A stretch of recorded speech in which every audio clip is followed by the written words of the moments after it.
There's a recurring feature on the New York Times website called Anatomy of a Scene, where you can watch a sequence from a film with an audio commentary by the movie's director, who might explain, for instance, that the music being used in that particular scene is the same motif that appears either earlier in the film when a similar situation occurs, or later.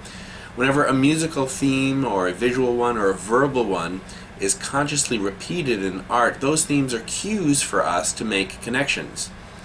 That is the same kind of artistic repetition that takes place in the Torah in this week's Parsha with the word hineni. Now, hineni has a very specific use in the word in the Torah. The word itself means "here I am," and is also familiar to us in its more typical form, hineni, which is the first word of an important high holiday prayer. The change in vocalization to hineni is caused by the placement of the word at the end of a sentence, or when it stands alone as a sentence in itself.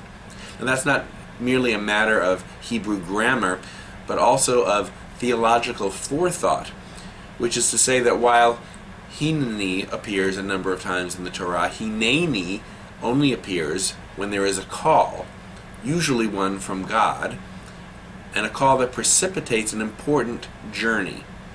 The structure then is first a call by name, sometimes doubling that name for emphasis. Second, a response by the person called, ending with hineni, here I am, and then that person leaving on a quest that will radically change his life and alter the history of the Jewish people. So when you hear hineni, you know that something significant is about to begin. It's a kind of theological foreshadowing in the text. As a literary device, hineni not only tells us that something is coming for a character, it also reminds us that others have said the same thing and gone on similar journeys. Hearing Joseph say hineni in this week's Parsha, we are meant to pick up that cue as listeners of the text and to remember the other times that that word has been said and the similarity of the circumstances. Abraham, Isaac, Jacob, Esau, and Moses all heard God's voice and all responded in the same way. Having said, hineni, here I am, each of them then embarks on a journey of great consequence. At that moment, they do not yet know that they will be going anywhere or where they'll be going, but we know. By consistently using the same word to represent a similar emotional state and a similar stage in life, the Torah is teaching us something about what joins the experience of the individual to the experience of the entire people. Whether we know it or not, or know it but try not to acknowledge it, there are moments in our own lives when we experience exactly the same thing that other people have, being in the same situation, and then we react in the same way that they did. In some ways that's not surprising. If a car is bearing down on us as we walk across the street, most of us will feel fear and try to get out of the way. But that's not significant, it's merely reflex.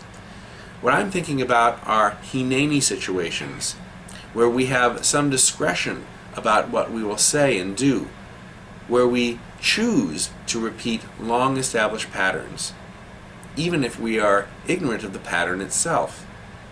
Like a musical motif that recurs each time the same character comes on screen, hineni instructs us in the mystery of serendipity. It makes the claim that there is something larger than ourselves at work in the world, shaping or at least making us notice those patterns. When a chance to change our lives or even history presents itself, can we see it?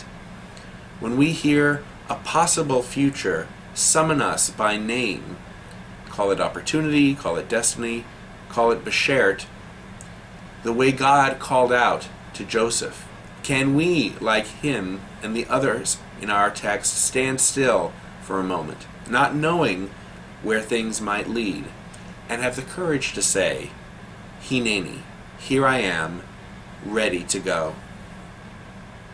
From all of us at Congregation Beth Judea, Shabbat Shalom.